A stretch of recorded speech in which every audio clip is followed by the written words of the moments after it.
Tidak terima kendaraannya disenggol, seorang pengendara sepeda motor menghadang laju mobil ambulans yang membawa pasien di Jalan Raya Sawangan, Depok, Jawa Barat.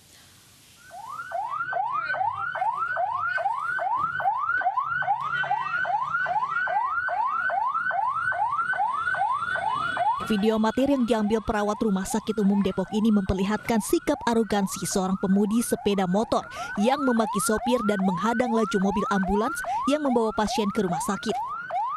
Peristiwa yang terjadi di Jalan Raya Sawangan, Depok, diduga pengemudi sepeda motor tidak terima mobil ambulans menyenggol motor yang ia kemudikan.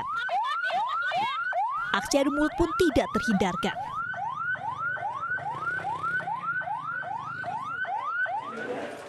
Tidak terima dengan sikap arogan pengemudi sepeda motor, sopir dan keluarga pasien melaporkannya ke Mapolres Metro Depok. Setelah itu di situ kita ada crash. Terus saya buang kanan, ternyata si bapak itu masuk dari kiri. Kan nggak dapat. Kenalah motornya. Saya ada baret mobil. Itu pun cepat ngerem. Kalau nggak ngerem ya wassalam mungkin kejadiannya. Nah bapak itu nggak terima. Dia putar ke sebelah kanan. Gedor-gedor jendela, minta saya untuk berhenti karena saya tetap fokus sama pasien saya agar tetap tiba saatnya di rumah sakit. Polisi kini memburu pengemudi sepeda motor untuk diperiksa dan dimintai keterangan terkait sikap arogan yang bisa membahayakan nyawa pasien. Dari Depok, Jawa Barat, Iyung Rizky, iNews melaporkan.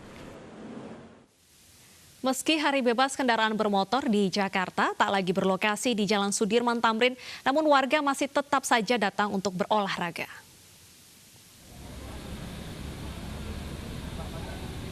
Kawasan Sudirman Tamrin Minggu pagi masih diramaikan warga untuk berolahraga.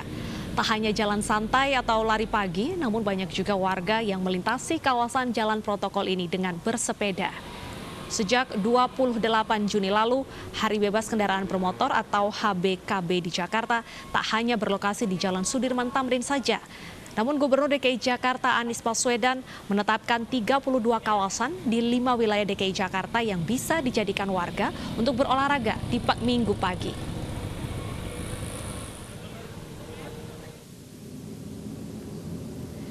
Suasana CFD di Jalan Layang Nontol Antasari, Jakarta Selatan diramaikan oleh warga yang berolahraga, baik lari maupun bersepeda.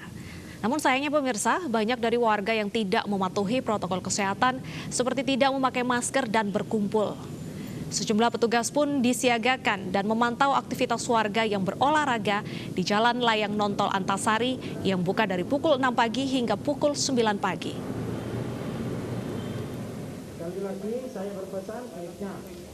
Sementara itu di Stadion Gelora Bung Karno Senayan, Jakarta Pusat, ratusan warga rela antri masuk stadion untuk berolahraga. Walau warga tetap menerapkan protokol kesehatan, namun petugas Stadion GBK tetap memeriksa suhu pengunjung yang datang dan mewajibkan penggunaan masker. Petugas juga melarang ibu hamil dan anak-anak masuk stadion. Gunakan waktu 1 jam ke depan dengan sebaik update status. Ya, miris memang kalau kita melihat keramaian yang masih saja terus terjadi. Pasalnya pemirsa, Organisasi Kesehatan Dunia atau WHO menegaskan penularan virus COVID-19 ini bisa menular melalui udara. Warga harus mewaspadai penularan ini, terutama jika berada di ruangan tertutup dan memiliki ventilasi yang buruk.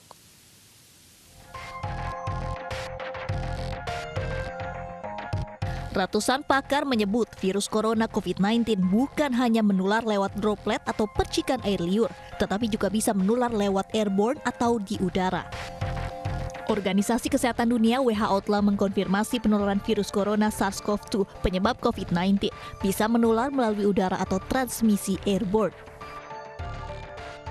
These are fields of research that are really growing and for which there is some evidence emerging but is not definitive. And therefore, the possibility of airborne transmission in public settings, especially in very specific conditions, crowded, closed, poorly ventilated settings that have been described cannot be ruled out. WHO mengeluarkan protokol kesehatan terkait penyebaran virus corona melalui udara. Tempat yang potensial menjadi lokasi penyebaran diantaranya restoran, tempat latihan paduan suara, dan kelas kebugaran. Guna mencegah penyebaran tersebut, protokol kesehatan harus dilakukan, di antaranya menghindari ruangan yang padat, tertutup, dan memiliki ventilasi buruk. Selain itu, pakai masker dan pelindung wajah, serta tetap menjaga jarak. Dan kami akan berbincang langsung dengan Dr. Yahya, spesialis paru Rumah Sakit Bayangkara Said Sukanto, Polri, Kramat Jati. Selamat siang, Dr. Yahya. Selamat siang Mbak Deta yang cantik. Baik, terima kasih Dr. Yahya. Dokter, jika kita melihat penularan melalui udara ini seberapa besar kita tuh bisa terpapar dengan penularan melalui udara jika dibandingkan dengan kontak sebelumnya? Kalau dengan teori droplet itu memang kalau nggak kontak dengan yang bersangkutan, nah, apalagi sama-sama tidak pakai masker 100% ketularan gitu ya. Tapi kalau airborne ini memang lebih infeksius, lebih menular, lebih bahaya. Jadi semua orang yang kontak justru akan apalagi di ruangan yang tertutup dengan ventilasi yang jelek, tentunya akan lebih besar lagi kemungkinan untuk bisa tertular menjadi COVID. Tetapi memang semua masih, yang pasti yang sudah jelas adalah droplet. Yang airborne ini memang masih dalam proses penelitian lebih lanjut. WHO hanya memberikan ada indikasi, berarti kan masih curiga, bukan fakta yang kan. Tetapi semua itu yang pasti adalah virus corona ini infeksius, sangat infeksius, jadi sangat menular. Jadi protokol kesehatan itu harus tetap diperhatikan oleh siapapun. Baik, kalau kita lihat media penyebarannya adalah di ruangan tertutup dan saat ini tren masyarakat ini sangat suka berolahraga. Nah, itu kalau tempat gym seperti itu bagaimana seharusnya saran dokter untuk mereka yang berolahraga? Ya, barangkali kalau tempat gym memang menjadi satu pilihan yang cocok untuk yang bersangkutan, ya, mungkin kita sudah tidak perlu lagi pakai AC, dimatiin dulu, tempat gymnya harus ventilasinya terbuka, kemudian nge-gym, tapi jangan lupa juga protokol kesehatannya. Satu, pakai masker, ambil ini, walaupun nanti mungkin discomfort ya, tidak nyaman. Ketidaknyamanan ini jangan sampai mengurangi kepatuhan kita terhadap protokol kesehatan. Yang kedua, tetap jaga jarak. Kan selama ini kita lihat gym di era-era sebelum COVID ini kan jarak antara satu tempat untuk alat-alat itu kan dekat banget, alat-alat untuk gym itu. Nah, sekarang mungkin harus difikirkan oleh pengelolanya, harus agak jarak minimal 1 meter kan begitu. Nah, tapi yang melakukan individu tetap pakai masker sebelum masuk, pakai hand sanitizer yang paling bagus cuci tangan dengan air mengalir gitu. Dokter Yahya, kalau berbicara penularannya di ruangan terbuka, hari ini saja CFD ini sangat ramai, banyak warga yang memilih berolahraga. Ini apakah sangat rentan juga untuk penularan via udara? Kalau di airborne ya sangat rentan, tetapi jangan lupa asalkan pakai masker, tetap jaga jarak. Nah, di acara Car Free Day ini atau hari bebas kendaraan bermotor, saya kira bisa mengurangi transmisi atau penularan lewat udara ini. Nah, ini salah satu yang membuat warga tidak disiplin pakai masker ini katanya sulit bernafas. Mungkin apa yang saran dari dokter paru-paru sendiri agar mereka tetap bisa bernafas walaupun aktivitasnya cukup berat? Ya, jadi gini, barangkali ya olahraga pilihan itu kan 1 jalan, 2 lari, 3 bersepeda. Nah, mungkin power yang digunakan tidak lagi seperti pada kondisi normal. Jadi kalau misalkan jalan cepat, nah sekarang jalannya lambat, kan tetap olahraga. Yang penting jarak dan waktunya minimal 30 menit, ya kan, satu. Yang kedua, untuk lari juga gitu. Kalau yang tadinya fast running jadi slow running atau lari, tapi yang penting waktunya 30 menit dan memang berapa lama tergantung masing-masing sesuai dengan nadi standar. Jadi 200 dikurangi umur.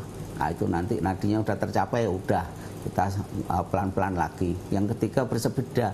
Kalau tadinya sepedanya itu untuk cepat ya dikurangi powernya ya. Nah, sekarang bukan lagi prestasi, olahraga prestasi dengan bersepeda, tetapi sekarang adalah olahraga yang having fun ya, untuk bergembira aja, menikmati udara bebas dan mengenai kebebasan, tetapi tetap waspada terhadap atau tetap taat terhadap protokol kesehatan. Nah, dokter, jika kita melihat protokol kesehatan yang kita miliki saat ini, apa yang harus ditambahkan dengan adanya penyebaran via udara ini? Nah, sebenarnya tidak ada lagi, cuma penekanan ya? Mungkin ya pemakaian mungkin saat ini pemakaian kalau memang airborne, nah, itu ya tetap nggak ada secara prinsip, tetap pakai masker, tetap cuci tangan, tetap menjaga jarak. Hanya saja mungkin kita tidak perlu terlalu lama, atau mungkin memang ya kalau rumahnya sudah terlanjur di daerah yang sempit dan sebagainya, mungkin ventilasinya yang diperbaiki. Itu sebagai salah satu cara antisipasi. Iya. Oke, jadi kuncinya adalah memastikan sirkulasi udara di ruangan kita tuh berjalan dengan baik. Terima kasih atas informasi dan waktunya Dr. Hyaya. Terima kasih sudah bergabung bersama kami di iNews Siang.